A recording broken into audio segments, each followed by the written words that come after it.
Electromagnetic induction, electromagnetic induction,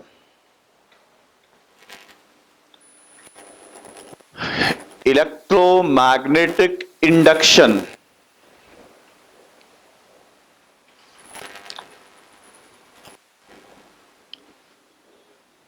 ये chapter start होता है माइकल फैराडे के वर्क से, उनका जो एक्सपेरिमेंट था।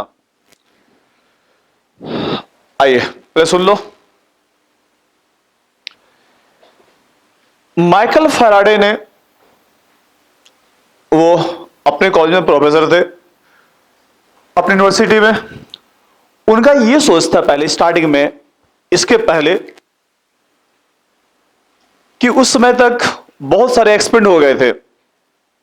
जैसे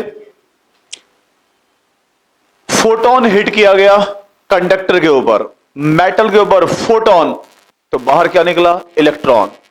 ठीक है, लोगों ने उल्टा काम किया, यार फोटोन मारने से इलेक्ट्रॉन बाहर निकल सकता है, तो लोगों ने उल्टा काम किया, इलेक्ट्रॉन को मार कर देखा। इलेक्ट्रॉन को मार के देखा तो बाहर निकला फोटोन, जो एक्स्ट्रा में पढ़ोगे एक्सरे प्रोडक्शन। तो कुछ ऐसे एग्जाम्पल थे जिनका बेस था फैराडे का, यार दुनिया में हर कुछ का रिवर्स पॉसिबल है। फोटोन हिट किया, इलेक्ट्रॉन निकला, इलेक्ट्रॉन हिट किया, फोटोन निकला, एक्सरे प्रोडक्शन। ठीक है, कुछ वैसा ही,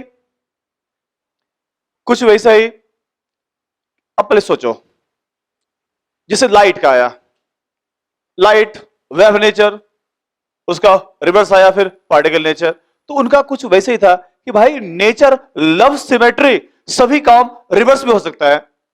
उनका बेस वहीं से था। तुम ही सोचो, पहले इलेक्ट्रिसिटी आया होगा या पहले मैग्नेटिज्म आया होगा? चैप्टर वाले 12th क्लास में पहले इलेक्ट्रिसिटी है, चैप्टर नंबर 3, चैप्टर नंबर 4 और 5 पढ़ते हैं मैग्नेटिज्म। बट दुनिया में पहले क्या आया? मैग्नेटिज्म। मैग्नीशिया एक जगह है ग्रीस में, ठीक है, वहां के लोगों ने यह फील किया कि वहां के लोग जब जाते थे पहाड़ों पर पत्थर तो चुनने के लिए, उठाने के लिए, तो उनको फील होता था कि यार कि वो उनका रॉड कोई पुल कर रहा है। ठीक है, तो वहीं से मैग्नीशिया में कुछ ऐसे पत्थर थे जिसमें अट्रैक्टिव और रिपल्सिव प्रॉपर्टी था, वहीं से नाम पड़ा मैग्नेट। मैग्नीशिया में कुछ ऐसे मटेरियल थे जिसमें अट्रैक्टिव और रिपल्सिव प्रॉपर्टी था। तो पहले दुनिया में क्या आया? मैग्नेट। ठीक है ना। उसके बाद जब आया एक्सपेरिमेंट ऑरेस्टेड का, ऑरेस्टेड ने बताया कि current carrying wire produce magnetic field. तो फैराडे ने सोचा यार सब काम रिवर्स पॉसिबल होता है, तो जब करंट कैरिंग कॉइल किसी में करंट दिया, आसपास मैग्नेटिक फील्ड, तो उसका रिवर्स भी पॉसिबल है। उन्होंने बस सिमेट्री के बेसिस बोल दिया, यार मैग्नेटिक फील्ड भी करंट प्रोड्यूस कर सकता है। उन्होंने पहले स्टेटमेंट दे दिया अपनी यूनिवर्सिटी में कि भाई फिक्स है, जब भाई नेचर में हर कुछ सिमेट्रिकल है, उसका रिवर्स सबका पॉसिबल है। उन्होंने बोला मैग्नेट से भी हम इलेक्ट्रिसिटी जनरेट कर सकते हैं। सभी लोगों ने बोला ठीक है सर कर सकते हैं, थोड़ा बताइए करके। उन्होंने लगभग अपनी लाइफ का 28 ईयर इसी में लगा दिया उन्होंने कि मुझे मैग्नेट से जनरेट करना है इलेक्ट्रिसिटी। सुबह शाम दोपहर उन्होंने यही काम करते रहा। 15, 20, 25 साल लग गए, बिल्कुल नहीं हुआ। उन्होंने गुस्से में बोल दिया कुछ नहीं हो सकता। उन्होंने गुस्से में अपना मैग्नेट को फेंक दिया। मैग्नेट जाकर गिरा एक सर्किट के पास, और वहां गैल्वेनोमीटर में हो स्टार्ट हो गया डिफ्लेक्शन। जैसे थ्रो किया देखा डिफ्लेक्शन, फिर लाया मैग्नेट को, फिर फेंका उन्होंने, फिर डिफ्लेक्शन, धीरे फेंका, कम डिफ्लेक्शन, ज्यादा फेंका, मोर डिफ्लेक्शन। तो अपने इन्स्टिट्यूट सबको बुलाया, हो गया करंट, आ जाओ सब लोग, है ना। सबको बुलाया, रखा उन्होंने कॉइल, फेंक के दिखाया, मैग्नेट डिफ्लेक्शन देखा सब लोगों ने, है ना, कि करंट जनरेट हो गया। देखा उन्होंने, अरे माइक्रो एम्पियर। बोला सर इसका क्या होगा? ये तो बहुत कम डिफ्लेक्शन हुआ, इसका क्या करोगे? इतना कम एम्पियर का क्या यूज होगा? तो उन्होंने बोला स्टेटमेंट यही था कि न्यू बॉर्न बेबी, अगर कोई बेबी दुनिया में आती है तो उसका क्या यूज है? आप उस पर वर्क कीजिए, उसको पढ़ाइए लिखाइए, उसको इतना लायक बनाइए कि और वो बड़ा हो जाए। तो फाइनली आज वही माइक्रो एम्पियर बन गया है मेगा एम्पियर। तो हम लोग माइक्रो बढ़ा बढ़ा के वापस फाइनली कन्वर्ट क्या कर दिए, मेगा एम्पियर।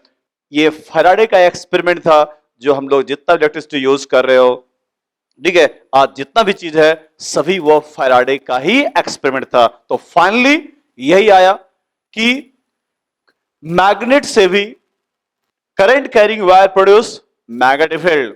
तो मैग्नेटिक फील्ड से भी हम क्या जनरेट कर सकते हैं, इलेक्ट्रिसिटी। तो ये चैप्टर ही स्टार्ट होता है एक्सपेरिमेंटल स्टडी ऑफ फैराडे। लिखिए, देखिए Faraday experiment, Faraday experiment, Faraday experiment. उनके एक्सपेरिमेंट में यह देखा गया, ये रखा एक क्वाइल, क्वाइल के यहां से स्टार्ट हुआ क्वाइल, क्वाइल के दो टर्मिनल, क्वाइल का ये क्वाइल का एक टर्मिनल, ये गया क्वाइल, ये गया क्वाइल, ये गया, और इसके एक टर्मिनल पर उन्होंने लगा दिया गैल्वेनोमीटर। ठीक है, मैग्नेटिक फील्ड चाहिए था, उन्होंने मैग्नेट को फेंका था क्वाइल के अंदर, ये है मैग्नेट। ठीक है, उनके एक्सपेरिमेंट ये देखा गया, if there is relative motion, फिर उन्होंने देखा कि मैग्नेट जब उन्होंने फेंका तो डिफ्लेक्शन हुआ, जब मैग्नेट गिर गया क्वाइल के अंदर रुक गया तो देखा फिर जी में डिफ्लेक्शन नहीं है। तो उनका एक्सपेरिमेंट में यह था कि जब ये रुका हुआ है, मैग्नेट यहां पर था, कोई डिफ्लेक्शन नहीं, उन्होंने देखा पास ले जा रहे हैं डिफ्लेक्शन, दूर ले जा रहे हैं डिफ्लेक्शन। ठीक है, if there is relative motion between coil and magnet then galvanometer deflect. Magnet सिर्फ रखा हुआ था, कोई डिफ्लेक्शन नहीं। तो अच्छा, हाँ, तो भाई इलेक्ट्रिसिटी के लिए मैग्नेटिक फ्लक्स रिस्पॉन्सिबल नहीं, फ्लक्स में वेरिएशन। ये रहा मैग्नेट, नॉर्थ पोल से निकला मैग्नेटिक लाइन, ये निकला मैग्नेटिक लाइन। अब बताओ, पढ़े थे इलेक्ट्रोस्टैटिक्स में, flux represent number, magnetic flux number of magnetic line passing through the coil. उन्होंने जब ये मैग्नेट को रखा, इसका लाइन उसमें गया, इस कॉइल के लिए फ्लक्स है, बट सिर्फ मैग्नेट को रखने पर जी में कोई डिफ्लेक्शन नहीं, पास लाए डिफ्लेक्शन, दूर लगे डिफ्लेक्शन इन अपोजिट डायरेक्शन, उन्होंने ये भी देखा। ठीक है, तो इस दो के बीच मूवमेंट करने से देखा इसमें डिफ्लेक्शन। फिर उन्होंने देखा धीरे से फेंका, कम डिफ्लेक्शन, फास्ट फेंका, फास्ट फेंका, मोर डिफ्लेक्शन। तो उन्होंने देखा अच्छा हाँ, धीरे गया तो टाइम ज्यादा लगा, जल्दी गया टाइम कम लगा। तो उन्होंने फाइनली ये सोचा कि भाई इसमें करंट के लिए क्या रिस्पॉन्सिबल है, फ्लक्स नहीं, फ्लक्स में वेरिएशन, और किस पर, टाइम। तो इसमें कितना करंट जनरेट होगा वह किस फैक्टर पर डिपेंड कर रहा है, प्रोपोर्शनल टू फ्लक्स या proportional to change in flux, proportional to change in flux and inversely proportional to time, inversely proportional to time. लिखिए इसमें पहले फैराडे एक्सपेरिमेंट, ये डायग्राम,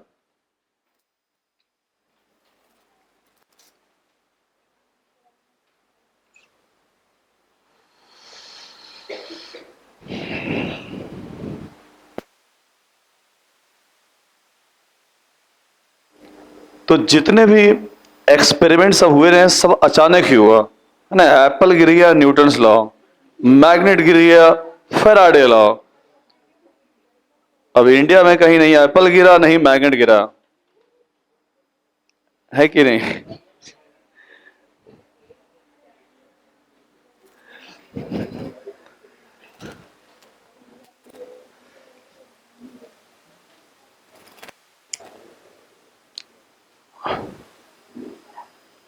बन गया डायग्राम, नीचे लिखिए, if there is relative motion, if there is relative motion between coil and magnet, if there is relative motion between coil and magnet, then galvanometer deflect.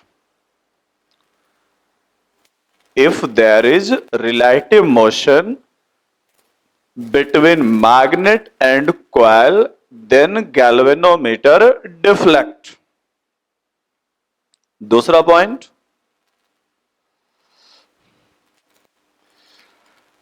magnitude of deflection.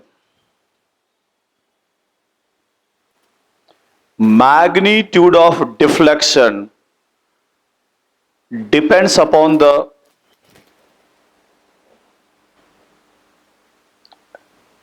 magnitude of deflection depends upon their relative velocity. Depends upon their relative velocity. Less relative velocity, less deflection. Less relative velocity, less deflection. More relative velocity, more deflection. Less relative velocity, less deflection. More relative velocity, more deflection.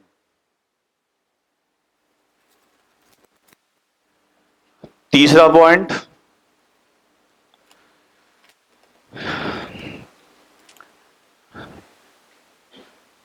Direction of deflection change. Direction of deflection change when direction of relative velocity reverse. Direction of deflection change when direction of relative velocity reverse. इस point का मतलब यही हुआ, magnet is moving towards the wire, magnet is moving away from the wire. तो इस दो condition में देखा गया जी में डिफ्लेक्शन क्या था, अपोजिट. तो ये था फैराडे का experiment.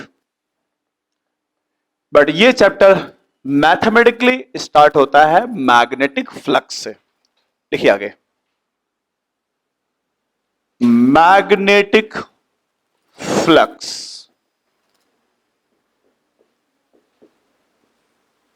Magnetic flux, magnetic flux symbol phi. Electric flux तो symbol phi E, magnetic flux तो सिंबल फाई बी. याद कीजिए, इलेक्ट्रिक फ्लक्स क्या डिफाइन करते थे, dot product of electric field vector and area vector. तो यहां पर कौन सा वेक्टर, मैग्नेटिक. देखिए, it is the dot product of, it is the dot product of magnetic field, dot product of magnetic field and area vector. Dot product of magnetic field and area vector. अपन ये लिखेंगे flux. किसका flux, magnetic flux. B dot A या A dot B, कुछ भी लिखो, A dot B और B dot A क्या होता है, सेम. लिखा मैंने बी डॉट ए, नीचे और भी लिखा integration of B dot A. Integration of B dot A. यार इंटीग्रेट कब करते हैं, जब कोई भी क्वांटिटी क्या हो, वेरिएबल. ये कब यूज करोगे, constant. Magnetic flux B dot A, B dot D A. और एक चीज और लिखा मैंने नीचे,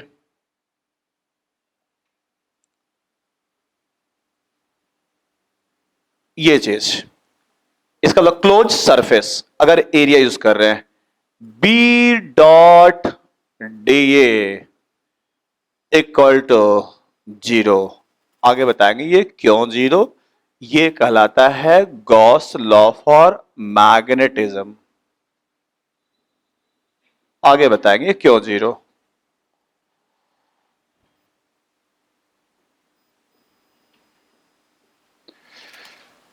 बी डॉट ए, ये तब यूज करना है बी एरिया थीटा सभी क्या हो कांस्टेंट। इसमें बी और ए और थीटा कोई भी हो वेरिएबल आउट ऑफ 3 तो क्या करना है इंटीग्रेशन। कोई भी वेरिएबल हो तो integration. Magnetic flux B dot A, B A जो आगे बताएंगे बी डॉट डी ए, यहीं पर लिखा जाए इसकी यूनिट ऑफ मैग्नेटिक फ्लक्स।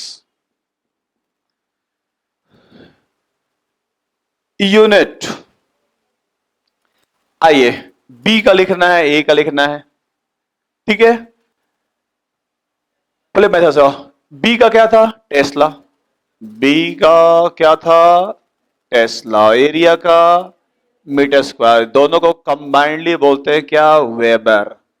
क्या बोलते हैं तो यहीं से एक बी का बनता है यूनिट, ये है वेबर, नीचे आ गया पर मीटर स्क्वायर, तो बी का यूनिट और क्या होता है weber per metre square. Unit of flux tesla metre square और वेबर। डायमेंशन लंबे तरीके से लिखा जाए, पहले शॉर्टकट आगे पढ़ोगे यार। बी का डायमेंशन लिखना सबसे आसान कहां से है, फोर्स का फॉर्मूला पढ़े थे मैग्नेटिक इफेक्ट्स में क्यू वी बी, या फोर्स का फॉर्मूला पढ़े थे बिल बी आई एल, कोई सब यूज कर लो तो आसान होगा इस फॉर्मूले से। फोर्स का फॉर्मूला बी आई एल, तो बी किसके equal F upon I L, यहां से लिख रहा हूं मैं बी का डायमेंशन।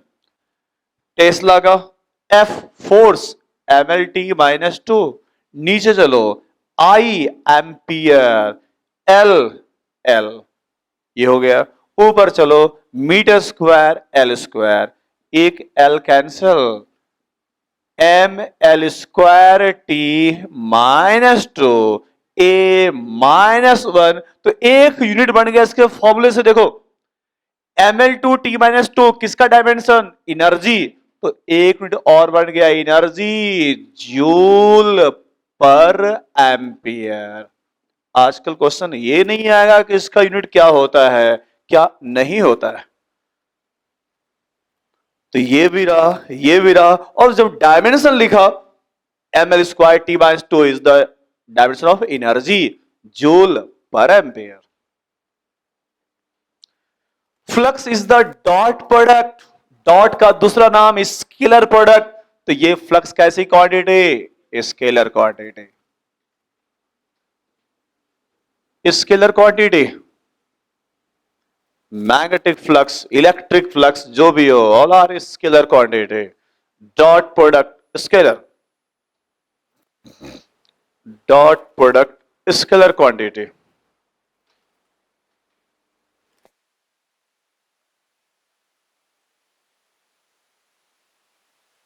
ठीक है, दोनों का एक एक एग्जांपल देखें, एक कांस्टेंट वाले का एक वेरिएबल वाले का। एक कांस्टेंट और एक वेरिएबल दोनों का एक एक एग्जांपल देखें भाई। आइए सबसे पहले कांस्टेंट का देखो, ये क्वेश्चन हम लोग इलेक्ट्रोस्टैटिक्स में भी क्या करते थे, सेम आ रहा है question. It is cylindrical surface, it is placed in external magnetic field, ये रहा फील्ड। याद करो एरिया की direction, area and plane different, ये हाथ ये क्या रहा प्लेन हॉरिजॉन्टल, और ये क्या है एरिया।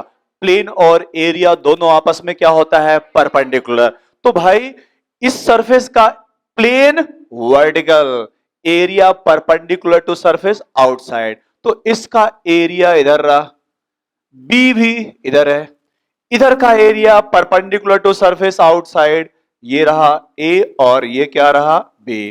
तो बताओ इस सरफेस का थीटा कितना है 180 cos 180 माइनस, तो इस सरफेस का magnetic flux phi B minus B A, B A cos 180 माइनस इस सरफेस का थीटा कितना है 0, इस सरफेस का theta 0 and cos 0 1 for this surface theta 0 magnetic flux B A cos 0 कितना B A and for this surface area perpendicular to surface outside B in this direction theta is 90, theta 90 degree flux B A cos 90 flux कितना 0।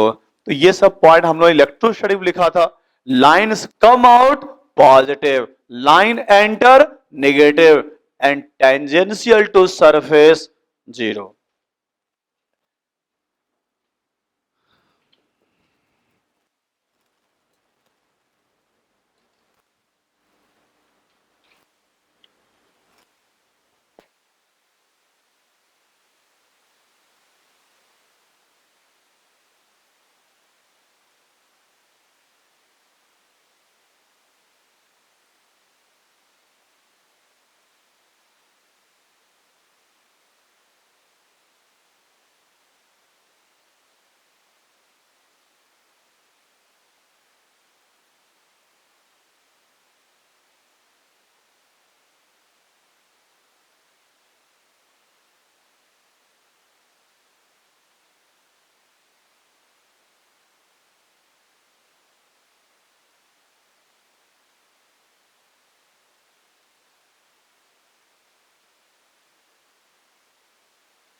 ठीक है,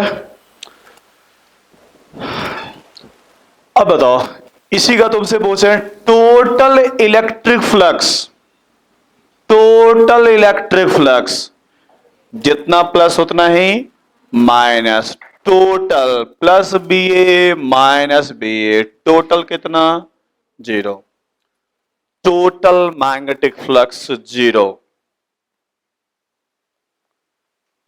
total magnetic flux 0। तो अपन point ये लिखेंगे any type of close surface is placed in external magnetic field total flux always 0, जितना अंदर जाएगा उतना ही बाहर निकलेगा। ये लिखना any type of close surface, any type of closed surface inside the magnetic field, inside the magnetic field total flux always 0, total flux always 0, total flux always 0। ये चीज तो हम याद लाते हैं गॉस लॉ से। ये इस टाइप का सरफेस है, इसके अंदर रख सकते हैं आइसोलेटेड पॉइंट चार्ज होता है। तुम बाहर से देखोगे तो हर एक जगह लाइन निकलता हुआ दिखेगा, हर एक जगह लाइन निकलता हुआ दिखेगा, तो तुम बोलोगे सरफेस फ्लक्स कैसा है पॉजिटिव। तो वहां पढ़ते थे टोटल, अरे यहां ई नहीं यहां पर एम करना पड़ेगा, टोटल इलेक्ट्रिक फ्लक्स वहां पढ़ते थे। इसके अंदर चार्ज है तो क्या बोलते थे Q बाय एप्सिलॉन नॉट, ठीक है। बाहर से हर जगह निकलता हुआ दिख रहा है तो पॉजिटिव। मोनोपोल मैग्नेट नहीं होता है, आइसोलेटेड नॉर्थ पोल नहीं होता, जब भी रहेगा नॉर्थ तो साथ में क्या रहेगा साउथ। तो मैग्नेट जब भी होता है तो डायपोल, मोनोपोल एग्जिस्ट नहीं करता है, बट यहां मोनोचार्ज हो सकता है। तो जब भी तुम रखोगे तो भाई अकेला नॉर्थ पोल तो होगा नहीं, नॉर्थ रहेगा तो साउथ भी रहेगा, नॉर्थ रहेगा तो साउथ भी रहेगा। तो उस कंडीशन में नॉर्थ से अगर निकला तो साउथ में क्या होगा, वापस आएगा। तो ये गया तो उसको वापस आना है, तो इधर से जितना पॉजिटिव हुआ उधर से उतना क्या हो गया, नेगेटिव। तो इस कंडीशन में total magnetic flux always zero, उसके अंदर मैग्नेट हो या नहीं हो। बट इस कंडीशन में टोटल में भी zero, may not zero. If there is charge inside the close surface, non zero. Charge अंदर नहीं हो तो जीरो, बट उसमें हो या नहीं हो ऑलवेज जीरो। इसलिए Gauss law for magnetism, RHS always zero, इसका आरएचएस हमेशा जीरो नहीं। Magnetic flux, total magnetic flux always zero. Total magnetic flux for close surface कर दो मैं, for closed surface always zero.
एक चीज यहीं पर समझ लो यार, मैग्नेट को आधा से कट कर दे तो एन और एस को हम क्यों अलग नहीं कर सकते हैं। सोचो, मैग्नेटिक मटेरियल के कंसेप्ट से जो पढ़े थे अंतिम क्लास में, अगर भाई अगर ये कोई मैग्नेट है तो ध्यान देना, मैग्नेट आपने मैग्नेटिक मटेरियल को बनाया मैग्नेट में, इंडिविजुअल आइटम हैव मोमेंट, आपने सबको एक साइड घुमा दिया। तो अब ये बनाया मैंने, हर एक आइटम का अपना अपना मोमेंट है। आपने एक्सटर्नल मैग्नेटाइजिंग फील्ड के हेल्प से, जो पढ़े थे हम लोग मैग्नेटिज्म में, कि आपने सभी आइटम के मोमेंट को इस डायरेक्शन में आपने घुमा दिया, ये बन गया मैग्नेट। सभी आइटम का मोमेंट एक साइड घूम गया, ये बन गया मैग्नेट। अब तुम जाके इसको कट करोगे, इधर से लाइन बाहर निकल रहा है, इधर से लाइन वापस आ रहा है, तुमने जाके ये कट कर दिया तो ये तो अलग हो गया, फिर वापस ये जो कटा हुआ पार्ट ये क्या बन गया, नॉर्थ पोल। अरे इधर तो साउथ था, नॉर्थ से निकलता साउथ में वापस आता है, तो ये कौन सा पोल था, नॉर्थ पोल। ये कौन सा पोल था, तो यहां से लाइन निकला, ये वापस आ गया, तुमने आइटम को कट कर दिया तो ये 4-5 आइटम निकल गए, बस इसका मोमेंट जो ये एंड है, फिर ये कौन सा पोल बन गया, नॉर्थ पोल। तो मैग्नेट के एन और एस को आधा कट करके हम दोनों पोल को सेपरेट नहीं कर सकते।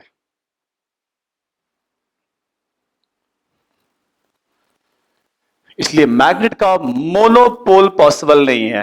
हां, मैग्नेट विदाउट पोल पॉसिबल है। याद करो, मैग्नेट विदाउट पोल हो सकता है, मोनोपोल नहीं होगा।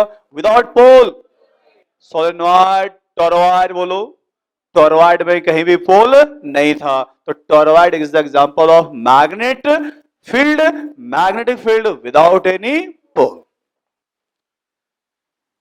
चलो, एक ये हो गया simple question.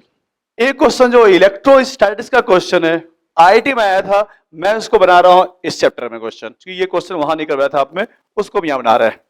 Question magnetic flux का है, ध्यान देना, बस इसमें सोचना ज्यादा है, बनना एक ही लाइन में।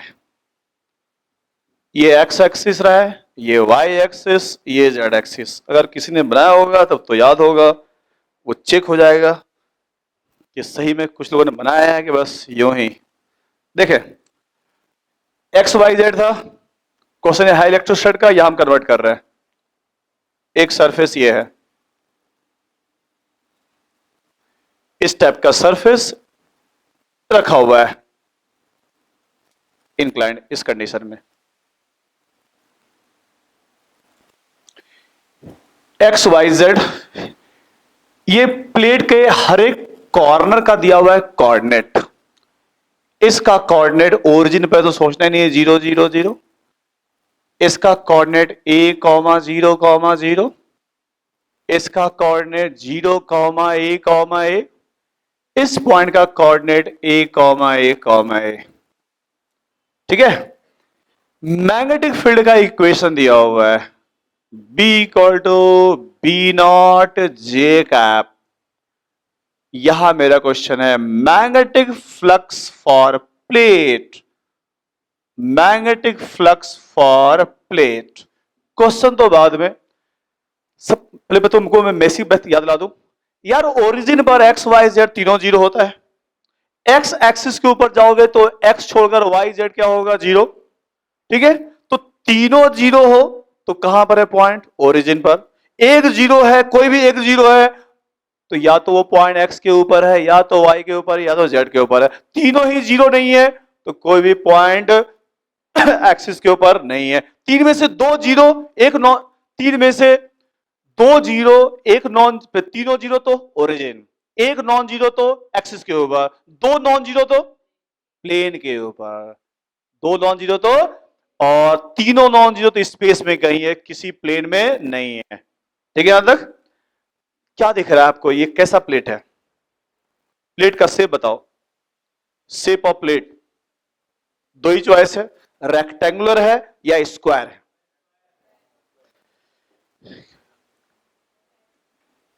क्या है ये, स्क्वायर। ये प्रूव कर दिया कि तुमने सिर्फ बुक लिया, बनाया नहीं। 9th क्लास पास किए हो गए, डायरेक्ट 10th नहीं आ गए थे, प्रमोट हो गए। यार 8 या 9th में एक फॉर्मूला हुआ करता था, डिस्टेंस फॉर्मूला, कुछ याद आ रहा है क्या?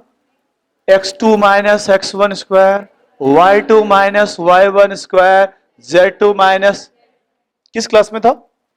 9th में या 8th में था? 9th में था।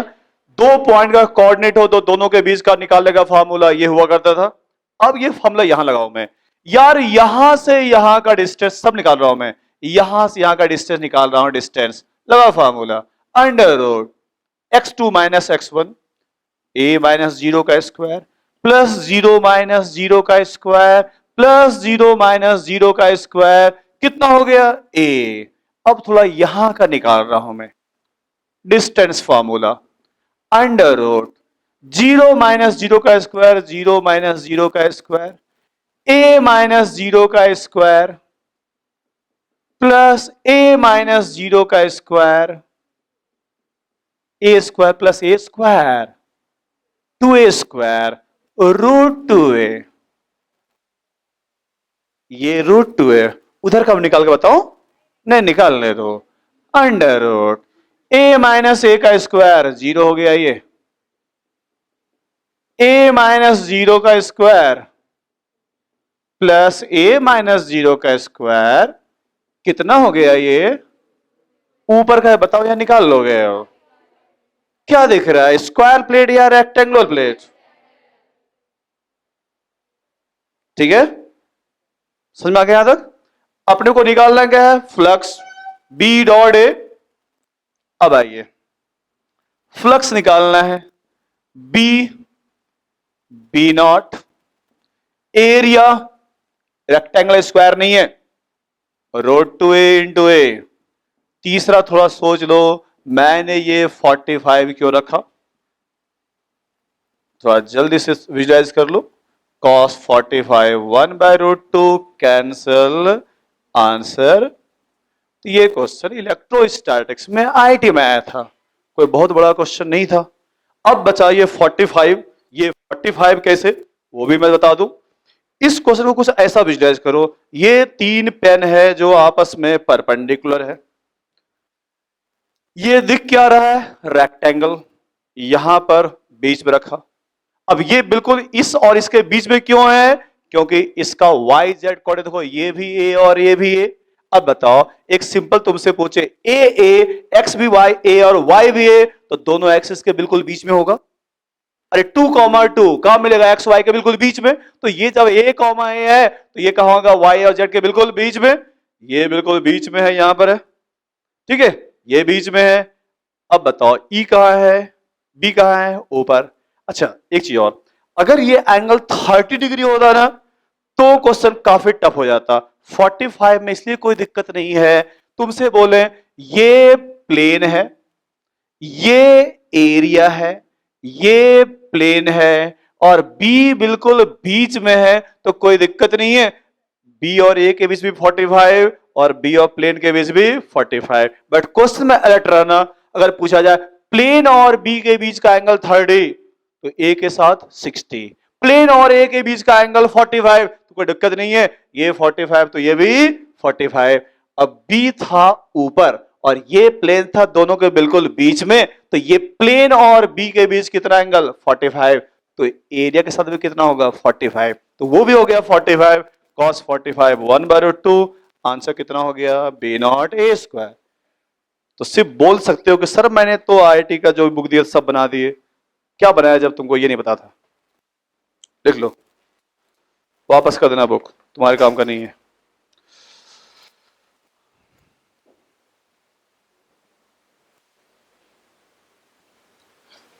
Diagram question, calculate magnetic flux for plate. Magnetic flux for plate. अभी भी बहुत टाइम बचा हुआ है, आज से भी सुधरने की कोशिश करो। सुधरने का मतलब क्या, एक एक टाइम को बचाओ, एक एक सेकंड को बचाइए। और अभी भी कुछ नहीं बिगड़ा है, मैं बताऊंगा, अभी भी बहुत समय बचा हुआ है, अभी भी बदल सकते हैं।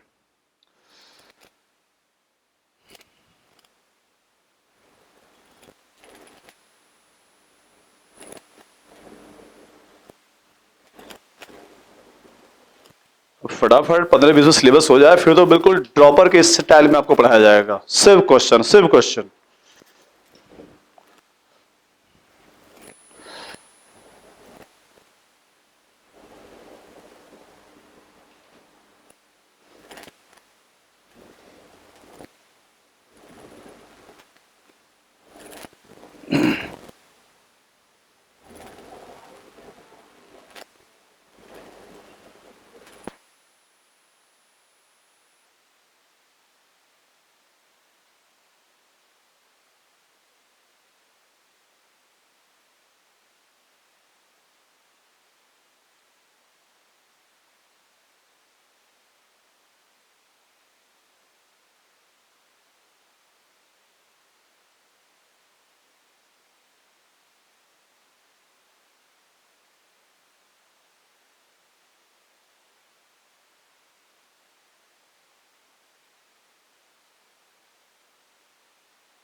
आइए, दो एग्जांपल ऐसे हो गए जिसमें ए बी थीटा सब कांस्टेंट था।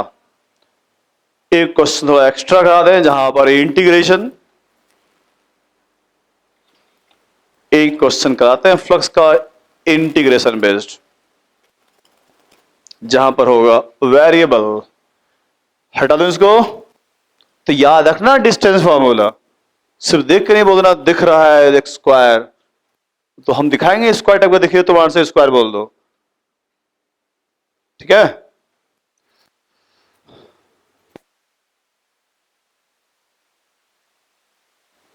हटा दें इसको। आइए अगला क्वेश्चन, जहां पर वेरिएबल पे एक एग्जांपल देखा जाए जहां इंटीग्रेशन करना पड़ेगा। भले इंटीग्रेशन 12 सब में इधर नहीं आते हैं, आईटी एडवांस सब में आते हैं, और इधर कहीं नहीं, बट एक तो विजुलाइज करो जहां पर वेरिएबल हो, तो इंटीग्रेट कैसे करते हो, बहुत लंबा नहीं, 3 स्टेप में आएगा। Magnetic flux B dot A, B का इक्वेशन नहीं दिया हुआ है, ये एक स्ट्रेट वायर है जिसमें करंट आई है। ऐसे क्वेश्चन एक एनसीईआरटी में सबसे लास्ट क्वेश्चन है, सबसे लास्ट क्वेश्चन जो होता है एडिशनल एक्सरसाइज, वहां का क्वेश्चन ऐसे। ये रहा एक, मान लो स्क्वायर प्लेट है, तुमको स्क्वायर बहुत पसंद था, मैंने स्क्वायर ही बना दिया। स्क्वायर प्लेट का ये एंड यहां से ए डिस्टेंस पर है, मुझे निकालना है फ्लक्स फॉर, और करंट ऊपर दो या नीचे दो कोई फर्क नहीं पड़ता है मैग्नीट्यूड में। आइए सबसे पहले बताओ, यहां पर क्रॉस बनेगा या डॉट, करंट नीचे जा रहा है, इधर क्या बना, डॉट। पास का डॉट स्ट्रांग होगा, तार के पास मैग्नेटिक फील्ड ज्यादा होता है, और तार से दूर जा रहा है तो डॉट क्या हो गया, दूर दूर। समझ में आ रहा है? अरे वायर के पास डिस्टेंस कम तो फील्ड स्ट्रांग, तो पास में फील्ड स्ट्रांग था, और दूर गए तो फील्ड क्या हो जा रहा है, वीक। तो बताओ स्क्वायर प्लेट के लिए बी कांस्टेंट या वेरिएबल, वेरिएबल। मुझे निकालना है flux for square plate, variable. मैंने एक छोटा सा एलिमेंट लिया, इस वायर का ये एक एलिमेंट लिया, at a distance R, D R thickness का एलिमेंट लिया। उस थिकनेस के लिए, इस एलिमेंट के लिए, for flux for this element D phi, D phi B into A, B भी बाहर ए भी बाहर, B dot A, B area A नहीं डी है एलिमेंट का, इंटू कॉस थीटा। फ्लक्स निकालना है इंटीग्रेशन, बी याद करो स्ट्रेट वायर के लिए जिनसे पूछा जाए, फॉर स्ट्रेट वायर बी का फॉर्मूला आप ही बताओ, स्ट्रेट वायर के लिए बी का formula mu naught by 4 pi 2 I by R, distance कितना है, छोटा, ये रहा बी। उस एलिमेंट का एरिया तुम बोलो, उस एलिमेंट का एरिया कितना, बहुत बढ़िया, एल इंटू, अरे रेक्टेंगल का एरिया लेंथ इंटू विड्थ, यहां से आए एल और विड्थ कितना, D R, into cos zero क्या हो जाएगा, 1। बताओ तुम लिमिट कहां से कहां तक, बहुत गलत बोला, बहुत गलत बोला। अरे फ्लक्स कहां से स्टार्ट हुआ, एलिमेंट कहां से स्टार्ट होगा, ए से, लिमिट फ्रॉम ए टू, कोई तकलीफ तो नहीं है किसी को, एलिमेंट कहां से स्टार्ट हुआ, यहां से, लास्ट यहां हो गया, ठीक है। सभी कांस्टेंट को बाहर निकाल लो, log x का डिफरेंशिएशन 1 बाय x, तो 1 बाय x का इंटीग्रेशन log x, सभी कांस्टेंट क्वांटिटी बेटा बाहर हो गया, mu naught by 4 pi 2 I L बाहर, डी आर बाय आर का log r, limit from A to A plus L, mu naught by 4 pi 2 I L, upper limit log a plus L minus log a, और log c minus log d क्या होता है, log c by d। Physics में हर log का base क्या होता है, e, जिसको क्या बोलते हैं, ln भी, तो ये ln a plus a by a। ये एनसीईआरटी का सबसे लास्ट क्वेश्चन एनसीईआरटी का, बट ऐसे क्वेश्चन आईआईटी एडवांस में जहां वेरिएबल, बट मुझे एक एग्जांपल समझाना था, वेरिएबल तो क्या करते हैं, integration.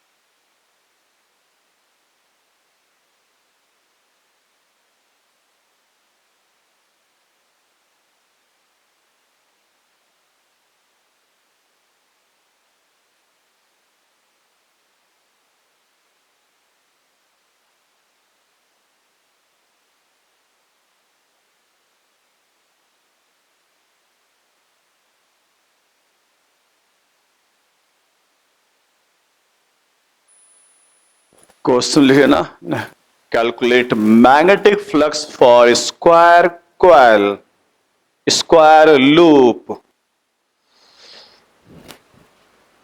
variable integration.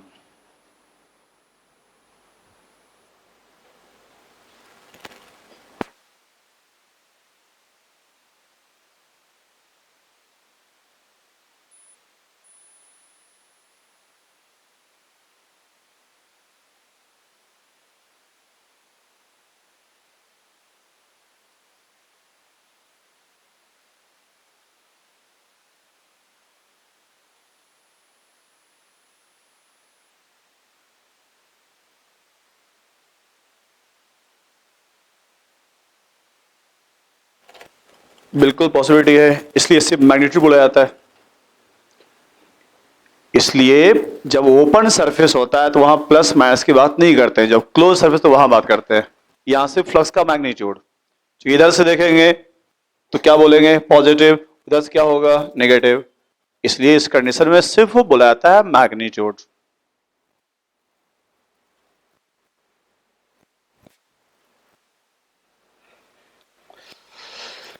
Variable integration,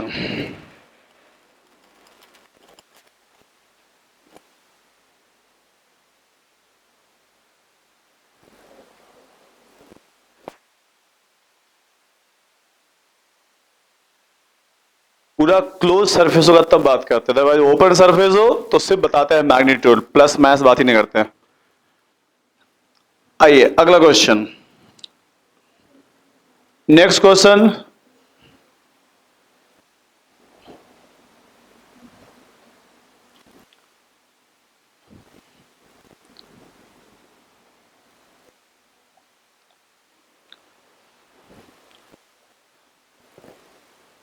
सुनो क्वेश्चन क्या है, वही स्ट्रेट वायर, वही करंट आई है, आपको बताना है फ्लक्स फॉर सर्कुलर कॉइल। इस कॉइल के लिए बताओ फ्लक्स। डायग्राम से क्या दिख रहा है, axis of circle along this wire, wire में करंट इधर जा रहा है, बताना है फ्लक्स फॉर सर्कल। आंसर 0। क्या इसलिए 0, जितना प्लस निकला उतना माइनस? क्यों 0? थीटा 90, किसके बीच का थीटा होता है, बी और ए। याद करो स्ट्रेट वायर का बी कैसा होता है, सर्कुलर। अब बताओ उस स्ट्रेट वायर ने, ये स्ट्रेट वायर जो ब्लू कलर का था, इसका मैंने फील्ड दिखाया, तो ये है स्ट्रेट वायर का फील्ड, और ये रहा आपका स्ट्रेट वायर का फील्ड। अब बताओ, और जो सर्कुलर कॉइल है ये है, तो उसका एरिया या तो ऊपर है या तो नीचे है, और एरिया और बी क्या हो गया, परपेंडिकुलर, तो फ्लक्स कितना, 0। तो इस कंडीशन में flux for circular coil answer कितना, 0।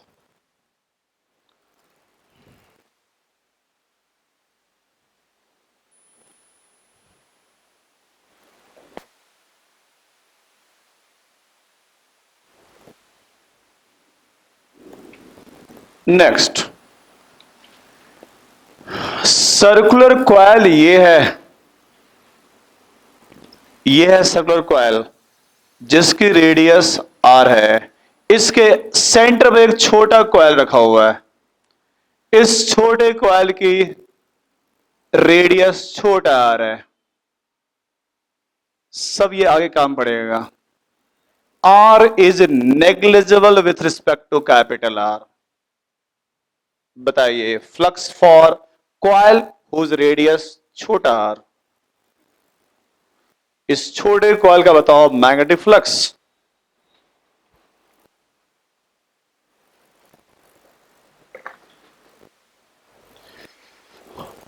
बड़े कॉइल की रेडियस r है, करंट दिया गया बड़े कॉइल में, करंट I, बड़े कॉइल की रेडियस r और छोटे कॉइल की रेडियस छोटा r। Calculate magnetic flux for coil at centre, इस कॉइल के लिए। और यह भी समझाना है आपको कि r negligible with respect to r क्यों दिया हुआ है।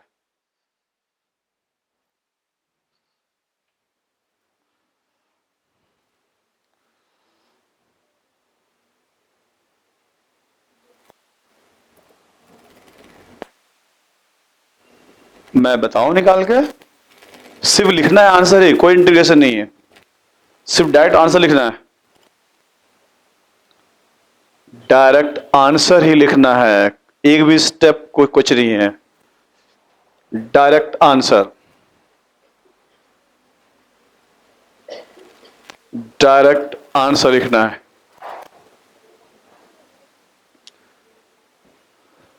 देखो लिख रहे हैं हम डायरेक्ट आंसर एक ही लाइन में, mu naught by 4 pi 2 pi I bye ये इंटू पाई आर स्क्वायर, हो गया। अरे मैग्नेटिक फील्ड कौन प्रोड्यूस किया, बड़ा आर या छोटा आर? बड़ा आर। क्यों लिखा हुआ है क्वेश्चन में कि ये नेग्लिजिबल? क्योंकि अपने पास बी निकालने का फॉर्मूला कहां है, सेंटर पर। बताओ कॉइल में यहां बी मैक्सिमम, सब जगह बी क्या होगा, वेरिएबल, इसलिए दिया हुआ था। क्यों ये नेग्लिजिबल? क्योंकि at centre field almost uniform. Flux ये रहा, थीटा 0 है, 0 या 1t लिखो, मैग्नीट्यूड का मतलब वही होगा। ये रहा फ्लक्स। अच्छा जब ये चीज आया कि अपने पास सेंटर का फॉर्मूला है, इसको लिख लिया आपने, इसको लिख लिया। एक चीज और, भले दूसरे चैप्टर का है बट वो यहां समझा दूं मैं यार। मैग्नेटिक इफेक्ट में हम लोग सेंटर पर बी का फॉर्मूला था, एक्सिस पर बी का फॉर्मूला था, सेंटर पर था, एक्सिस पर था। ये कॉइल है, मुझे यहां पर फील्ड चाहिए, क्लास में तो ये फॉर्मूला मैंने लिखवा ही नहीं था, सिलेबस में होता भी है at the centre at the axis, मुझे वहां भी चाहिए। कौन सा फॉर्मूला लगाएंगे यार?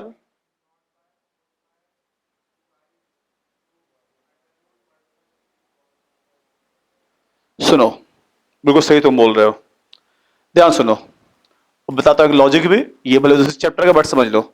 याद करो, magnetic field at axial position of coil, axis पर क्या फॉर्मूला पढ़ते थे, mu naught by 4 pi 2 pi N I R square divide by R square plus x square की पावर, यही पढ़ते थे ना।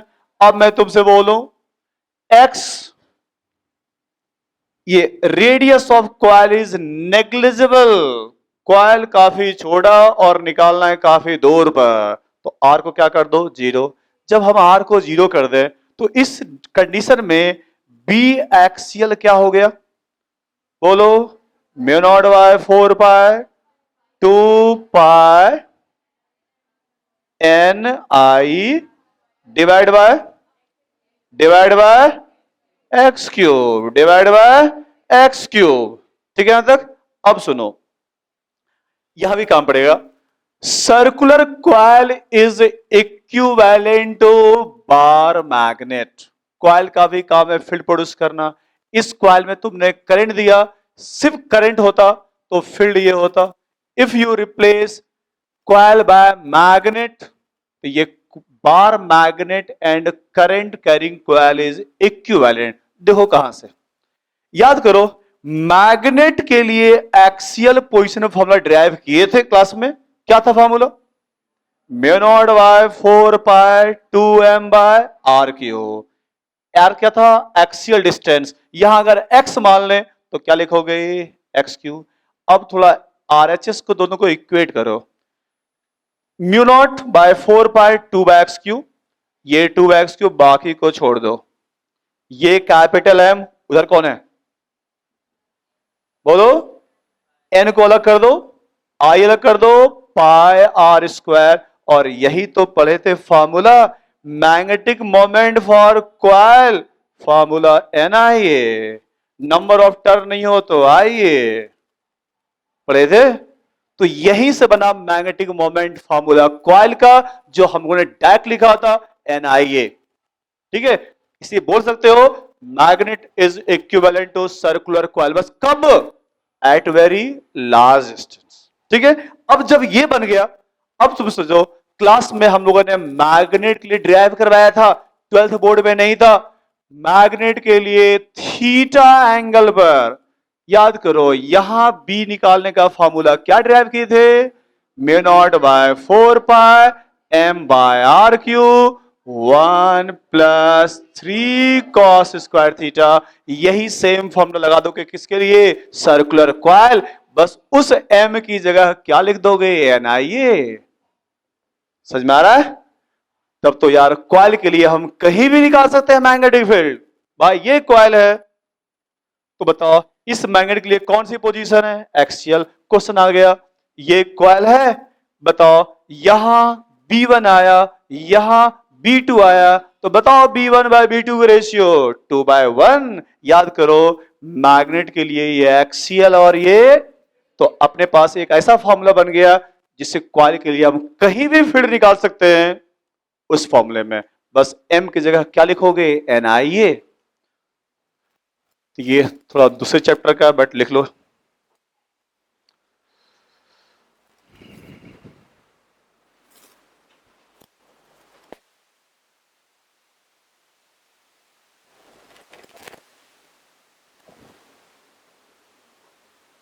पहले पॉइंट लिख लो, है ना? Bar magnet is equivalent to current carrying coil. Bar magnet is equivalent to current carrying coil.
बारिश हो रहा है क्या?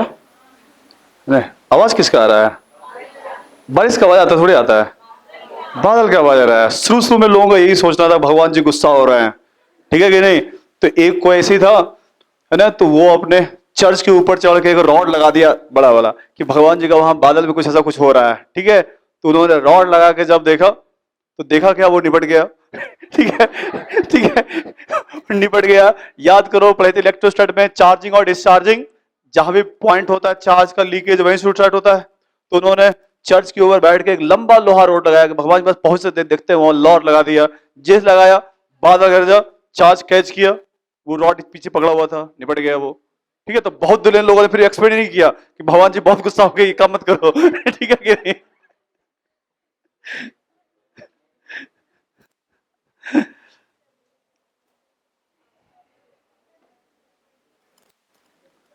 ठीक है, अरे लिख लिया।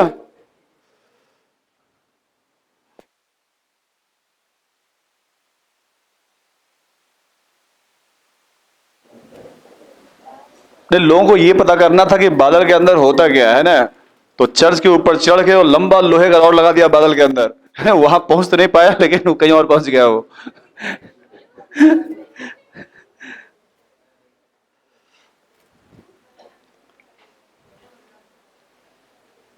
जो कहीं एनसीईआरटी में लिखा हुआ है, पता नहीं किस चैप्टर याद नहीं आ रहा है, किसी चैप्टर में, कि जैसे बादल फॉर्मेशन होता है तो अर्थ और बादल के बीच बनता है इलेक्ट्रिक फील्ड। एक तरह से वो कैपेसिटर बन जाता है, अर्थ का सरफेस ये और दूसरा वहां, वहां चार्ज का पॉजिटिव चार्ज का लेयर, अर्थ पर नेगेटिव, तो बीच में बन जाता है वो कैपेसिटर बन जाता है। किस चैप्टर में था आपको याद नहीं आ रहा है, एनसीईआरटी में कहीं था, कहीं पढ़े हो? कैपेसिटर या किसी में है वो, देखते कभी। ठीक है, यहां तक आगे बढ़े। चलिए, एक हो गया वेरिएबल पर फ्लक्स, एक हो गया कांस्टेंट पर। चलिए आगे लिखिए, laws of induction, laws of induction, laws of induction.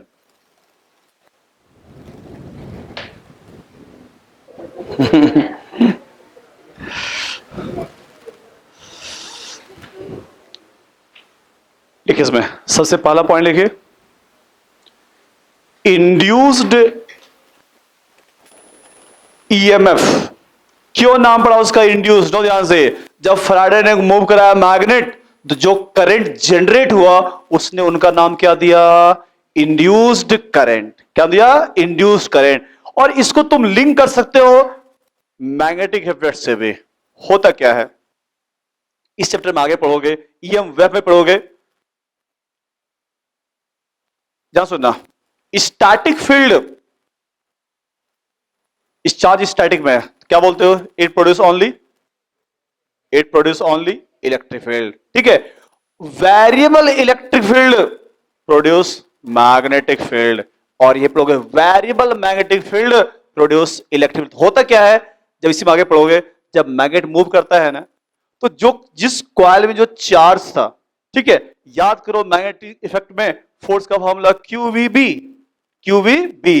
तो जब ये मैग्नेट मूव कराते हैं ना, तो जो रिंग में जो चार्ज पार्टिकल है उस पर लगता है मैग्नेटिक फोर्स, और उस मैग्नेटिक फोर्स के कारण वो रोटेट होना स्टार्ट हो जाता है, जो आगे पढ़ोगे। ठीक है, तो भाई क्या लिखे हो?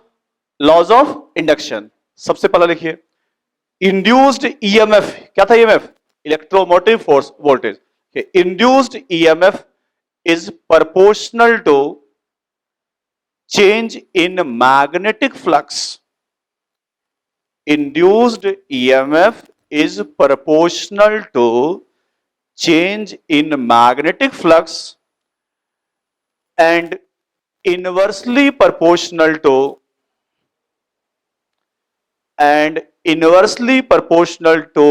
time taken,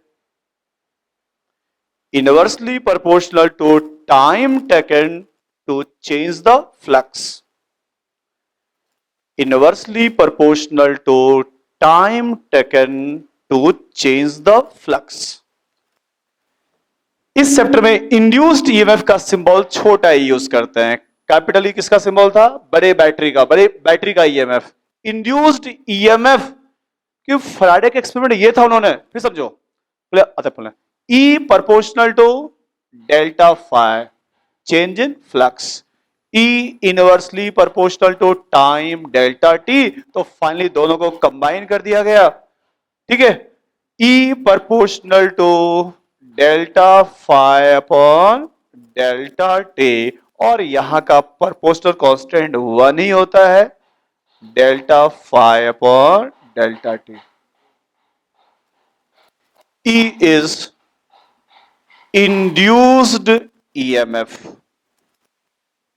induced EMF।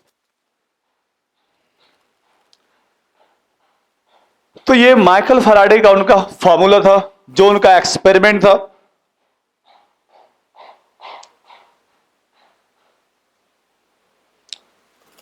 जो उनका एक्सपेरिमेंट था, induced EMF proportional to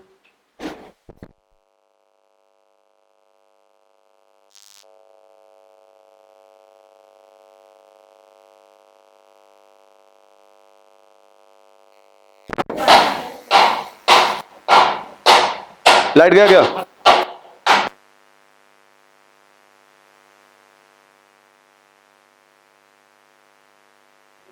camera काम कर रहा है ना? देखना भाई, थोड़ा सा हटा देना इसको। अब तो बंद हो गया। चलो समझो प्यार, प्लीज विजुअलाइज करो, ध्यान सुनना। सपोज तुम मेरे फेस के ऊपर ये टॉर्च जला रहे हो, तो मेरे फेस पर क्या आ रहा है? Light flux. क्या आ रहा है? Light flux. पास लाया तो मेरे फेस पर फ्लक्स क्या हो गया? बढ़ गया। मेरे फेस का एरिया क्या था? कांस्टेंट था, ये तो नहीं बढ़ा। तो इसको लाने से क्या बढ़ गया? इंटेंसिटी। तुम टॉर्च जलाओ बिल्कुल फेस के पास, थोड़ा गोरे दिखते हो, दूर ले आओ थोड़ा काले दिखते हो, तो भाई क्या चेंज हो रहा है? इंटेंसिटी। तो जब ये दिखा दो, इसको पास लाए तो लाइट फ्लक्स इंक्रीजिंग, दूर ले गए तो लाइट फ्लक्स डिक्रीजिंग। टॉर्च करो के घुमाओ, कुछ चेंज होगा क्या? टॉर्च करो के घुमाओगे, कोई चेंज होगा क्या? नहीं। तो उनका एक्सपेरिमेंट ये था कि इंड्यूस्ड ईएमएफ के लिए फ्लक्स नहीं, क्या चाहिए? Change in flux. और बताए थे फास्ट ले गए तो क्या था? मोर डिफ्लेक्शन, स्लो ले गए तो लेस डिफ्लेक्शन। फास्ट तो टाइम क्या लगा? कम, और टाइम कम तो ई क्या था? ज्यादा। तो उनका जो मेन फॉर्मूला था, E equal to delta phi upon delta t. ठीक है, E equal to delta phi upon delta t. Induced EMF equal to delta phi upon delta t. अब इसी फॉर्मूले को हम थोड़ा मॉडिफाई कर रहे हैं, जो क्वेश्चन में काम आएगा। यार पूरे फिजिक्स में कहीं भी इंस्टैंटेनियस पूछा जाता है तो क्या करते हैं? डिफरेंशिएशन। एवरेज तो डेल्टा, इंस्टैंटेनियस तो डी। तो एक साइड लिख रहा हूं मैं फॉर्मूला एवरेज निकालने वाला, एक साइड एवरेज और दूसरे साइड इंस्टैंटेनियस। ध्यान देना, एवरेज ई का फॉर्मूला क्या था? बोलो। Delta phi upon delta t. यहां लगा दिया माइनस, बताएंगे माइनस क्यों। ठीक है, माइनस एक अलग लॉ है। ये देखो ध्यान से, जब आगे फैराडे लॉ के बाद पढ़िएगा लेंज लॉ, तो भाई माइनस लगाया, दूसरे साइंटिस्ट थे उन्होंने माइनस लगा दिया। तो ये पूरा फॉर्मूला कहलाता है लॉज ऑफ इंडक्शन, बिना माइनस का फैराडे लॉ ऑफ इंडक्शन। और सिर्फ माइनस किसने लगाया? लेंज। क्या था? मैथ्स आगे पढ़ोगे। ये पूरा कंबाइंड क्या रहता है? Laws of induction. माइनस दिया लेंज ने, और ये फॉर्मूला किन्होंने दिया था? फैराडे ने। माइनस क्यों लगा आगे सीखेंगे। ये रहा ई। यही जब निकालोगे इंस्टैंटेनियस ईएमएफ तो क्या लिखोगे? Minus d phi by d t. और देखो ईएमएफ यूनिट वोल्ट, यूनिट। तो अगर हम इसमें आर से डिवाइड कर दे तो क्या निकल जाएगा? करंट। यही पढ़े थे ना यार? अरे ईएमएफ अपॉन रेजिस्टेंस क्या होता है? करंट। तो इसको करंट बनाने के लिए आर से divide, minus 1 by R d phi by d t. किसका फाई? Magnetic flux. किसका फाई? और यही जब इधर लिखेंगे आई तो क्या लिखोगे? Minus 1 by R delta phi by. Main formula यही था, बस उसको मॉडिफाई कर रहे हैं। अपन पता है ईएमएफ अपॉन रेजिस्टेंस क्या होता है? करंट। तो ये कहलाता है इंड्यूस्ड ईएमएफ, इंड्यूस्ड करंट। अभी रुक जाओ, डेल्टा टी को यहां ले आओ, करंट इंटू टाइम, चार्ज। तो जब चार्ज निकालना होता है, इंड्यूस्ड चार्ज, डेल्टा टी को यहां ले आओ तो बच गया minus delta phi upon R. इधर का induced charge minus d phi by R. ठीक है, एक चीज और बिल्कुल नया टर्म ध्यान सुनना। इलेक्ट्रोस्टैटिक्स में वहां से याद लाता हूं मैं, ई क्या था? Electric field. ई का फॉर्मूला पढ़ते थे minus d V upon d R. Cross multiply कर दो, d V equal to minus E d R. D V क्या था? वोल्ट। क्या था? वोल्ट। और ये भी क्या है? वोल्ट। इस फॉर्मूले से रिप्लेस करो, ये माइनस माइनस कट गया, सिर्फ ये बच गया, ई डॉट डी आर। आजकल क्वेश्चन यहां से ज्यादा आ रहे हैं, पहले हिसाब बिल्कुल नहीं आता है। ई डॉट डी आर, इधर माइनस हट गया, डेल्टा, यहां लिखो डेल्टा आर, यहां पर delta five upon delta T, यही उधर चलोगे, E dot D R D five by d T.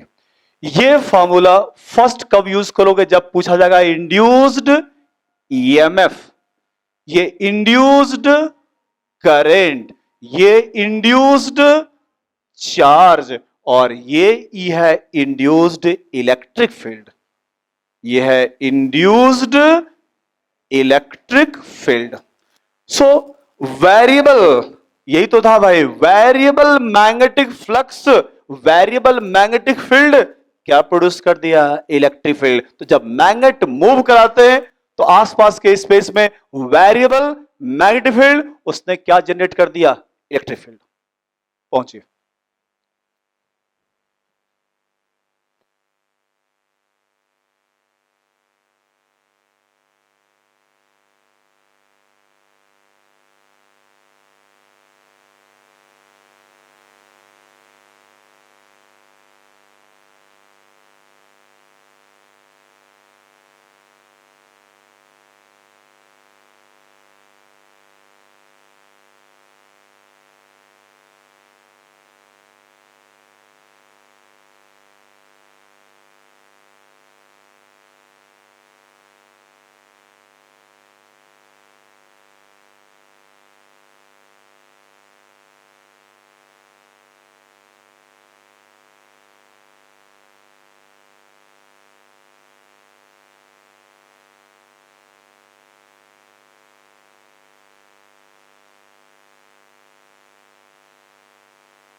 क्या दिख रहा है?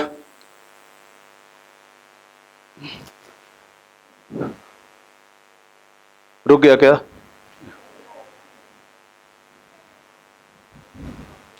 अब लाइट चला गया तो दिखाता मैं प्रोजेक्टर पर। मैग्नेट पास ले आ रहा है, मैग्नेट दूर ले आ रहा है, तो कॉइल में क्या बदल रहा है? करंट की डायरेक्शन। रुक गया तो करंट जीरो हो गया होगा? जीरो हुआ कि नहीं हुआ? अरे जब मोशन है तो करंट हुआ होगा, जब मोशन नहीं है तो करंट नहीं हुआ होगा, और क्या?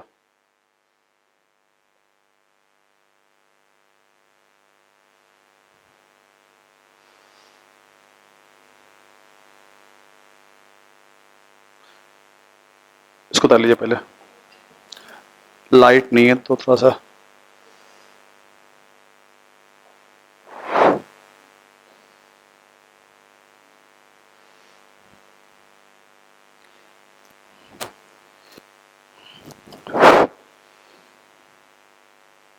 एक चीज थोड़ा देख लो, जब चार्ज पार्टिकल मोशन तो उसके आसपास का मैग्नेटिक फील्ड कैसा होता है?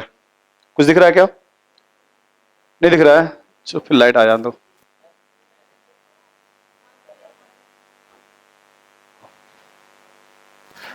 चलो पहले इसका काम करते एक्स्ट्रा दिखा देंगे बाद में। चार्ज पार्टिकल मोशन में तो उसका मैग्नेटिक फील्ड कैसा होता है, उसके आसपास का इलेक्ट्रिक फील्ड कैसा होता है?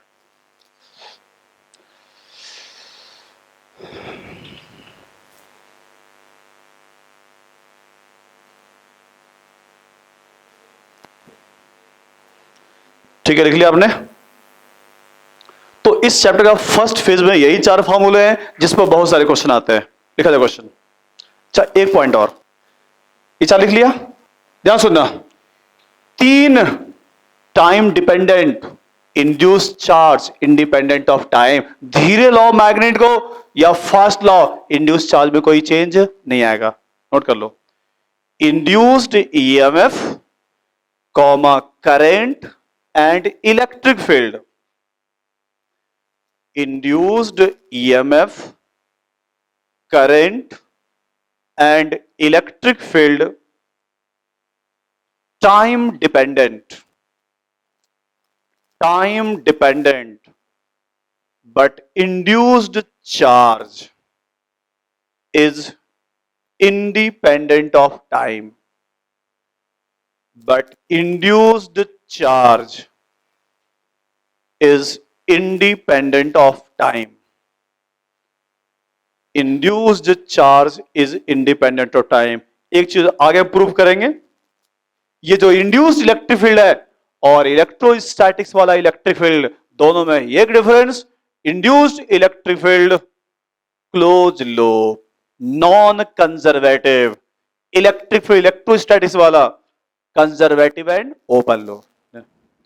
इंड्यूस्ड इलेक्ट्रिक फील्ड आगे हम प्रूव कर देंगे, induced electric field is non conservative,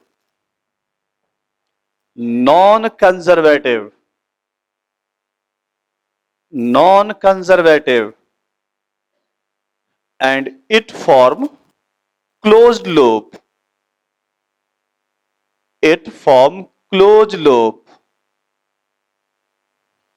but electric field produced by static charge,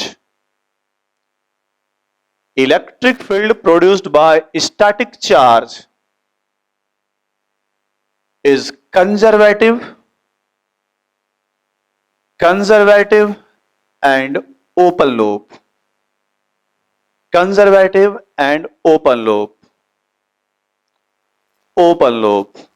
और देखो इंड्यूस्ड ईएमएफ का मैग्नीट्यूड क्या था, ऑप्शन प्लस माइनस दोनों रहे तो माइनस काउंट करेंगे, सिर्फ मैग्नीट्यूड रहे तो मैग्नीट्यूड। अब बताओ d phi by d t, phi का फॉर्मूला क्या पढ़े थे, B dot A, B A cos theta, B A cos theta. एक चीज और, जहां पर लिखे थे फॉर्मूला फ्लक्स का क्या लिखे थे, बी डॉट ए, जब एक टर्न हो तो B dot A, N turn हो तो N B dot A. Add कर दोगे फर्स्ट पेज पर, जहां पर लिखा था आपने फ्लक्स बी डॉट ए, नीचे ऐड कर देना N B dot A, first for single turn, second for N turn, number of turn N तो N B dot A, coil में सिंगल टर्न तो B dot A, N turn तो N B dot A. वापस अगले point में ये समझो यार, इंड्यूस्ड ईएमएफ याद करो, कांस्टेंट का differentiation 0 for induced EMF out of 4 quantity, कौन कौन है अंदर 4, number of turn, magnetic field, area and theta, चारों कांस्टेंट तो 0, कोई एक होनी चाहिए वेरिएबल, तो मुझे ये लिखवाना है, for induced EMF at least one quantity must be variable with time out of n, b, a and theta। अगले पॉइंट में for induced EMF at least one quantity must be variable, at least one quantity must be variable, bracket में out of 4 n, b, a and theta, bracket में out of 4 n, b, a and theta। ये practically किसको बदलना आसान है, number of turn तो बदल नहीं पाओगे कि 4 टर्न है तुमने 3 कर दिया, ठीक है, हाइपोथेटिकली क्वेश्चन बनेगा, बट प्रैक्टिकली क्या क्या बदलना आसान है, बी बदलना आसान है, और क्या बदलना आसान है, थीटा, थीटा हम चेंज कर सकते हैं। तो इसी बेसिस पर जब आप पढ़ोगे ऑल्टरनेटिंग करंट, उस चैप्टर का जहां से स्टार्टिंग होता है, जो पहला फॉर्मूला वो यहीं से आता है, उसको मैं यहां समझा दूं। देखो कम से कम एक वेरिएबल, वो चैप्टर जहां से स्टार्ट होता है ऑल्टरनेटिंग करंट, उसका पहला कंसेप्ट, पहला पॉइंट यही पढ़ोगे, नॉर्थ पोल साउथ पोल, बीच में रखा गया एक कॉइल, ठीक है, बीच में रखा गया कॉइल। हम लोग उस चैप्टर में पढ़े थे, इस कॉइल में करंट दो तो क्या लगा था, टॉर्क। क्या लगा था, तो यार करंट लगा देने से टॉर्क डेवलप हो गया, तो तुम बाहर से टॉर्क दे दो, उल्टा काम। क्या निकला, करंट। क्या निकला, करंट। यही काम वहां पर, यार करंट दिए, कॉइल घुमा, उल्टा काम करो, कॉइल घुमा दो, क्या निकला, करंट। यही होता है एसी जनरेटर, जो हम लोग घर में यूज करते हैं जनरेटर, उसके अंदर वही होता है। स्ट्रॉन्ग मैग्नेट के बीच कॉइल को किसी भी तरीके से घुमाया जाता है। इस कॉइल को आपको सिर्फ घुमाना है और इसके दो टर्मिनल को आप लगा दो किसी बल्ब में, तो देखोगे ये बल्ब जलना स्टार्ट हो गया। यहीं से समझो, ध्यान दो। अभी पढ़े थे फ्लक्स का फॉर्मूला क्या था, N A B cos theta. Suppose angular velocity of coil is omega, जिसको आप घुमा रहे हो, याद कीजिए circular motion, omega equal to theta by t. So theta equal to omega t. अगले स्टेप में flux N A B cos omega t. Laws of induction minus d phi by d t. Minus क्यों लगा बाद में पढ़ोगे, minus formula N A B cos omega T. बताओ coil को घुमा रहे हो तो नंबर ऑफ टर्न बदल रहा है क्या, नहीं। एरिया बदल रहा है क्या, अरे कॉइल वहां बना हुआ है, आप सिर्फ उसको घुमा रहे हो, आप सिर्फ उस कॉइल को घुमा रहे हो, करना कुछ नहीं है। जनरेटर के अंदर बस सिंपल एक कॉइल होता है और आसपास मैग्नेट, बस उस कॉइल को किसी भी तरीके से वहां बीच रखे घुमाना है। ये अब यही घुमा रहे हैं। अब बताओ इसका एरिया क्या है, कांस्टेंट। नंबर ऑफ टर्न क्या है, कांस्टेंट। ठीक है, बी क्या है, यूनिफॉर्म, बी भी constant. Only one variable quantity theta, सिर्फ क्या है वेरिएबल थीटा। सभी कांस्टेंट को बाहर निकाल लिया, माइनस एन ए बी बाहर, differentiation of cos omega T upon D T. Differentiation इसका आप बताइएगा, बोलो। साइन, बहुत बड़ा वाला गलत बोला, थोड़ा इसके गलतियों को छोटा करो। तुम बोलो, तुमने तो और उसको बड़ा का बड़ा स्क्वायर कर दिए।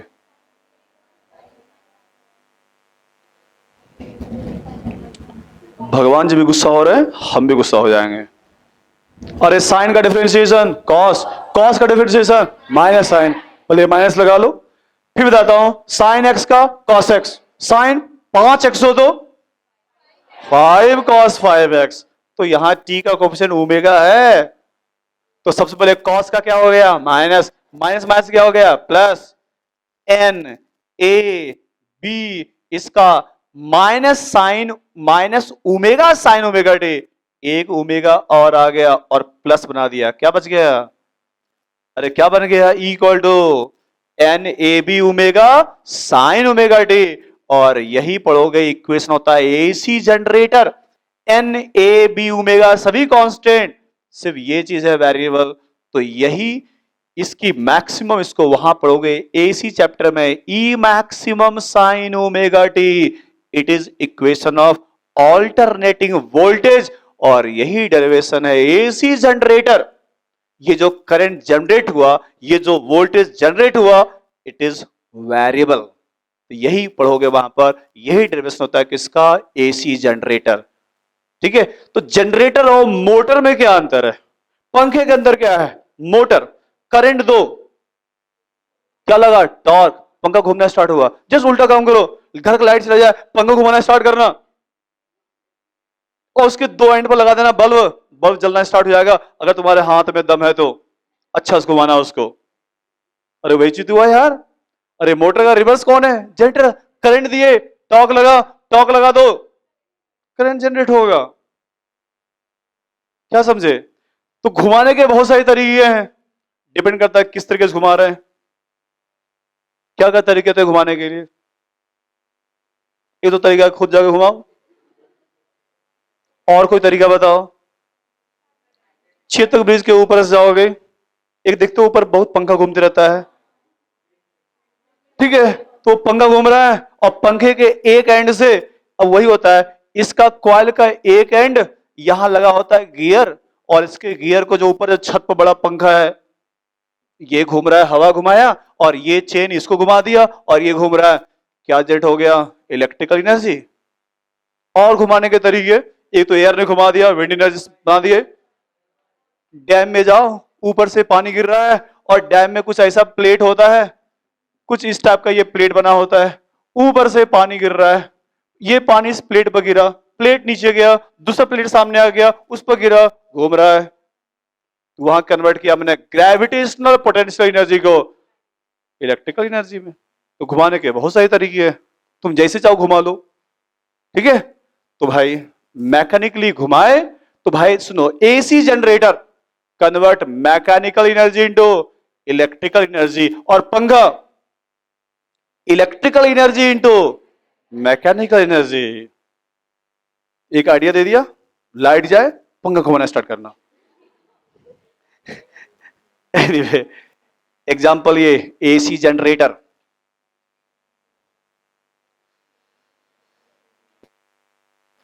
तो इसके बारे में एक्चुअल पढ़ोगे अगले चैप्टर में, बट इसका डेरिवेशन यहीं से है, किसी एक को बदलना है। तुम लोग के साइकिल में लाइट है कि नहीं है? साइकिल नहीं है, मेरे पास साइकिल हुआ करता था उस समय। मेरा साइकिल बिल्कुल बकायदा वो हाईटेक साइकिल था, साइकिल में है ना नॉर्मल साइकिल ही था, है ना।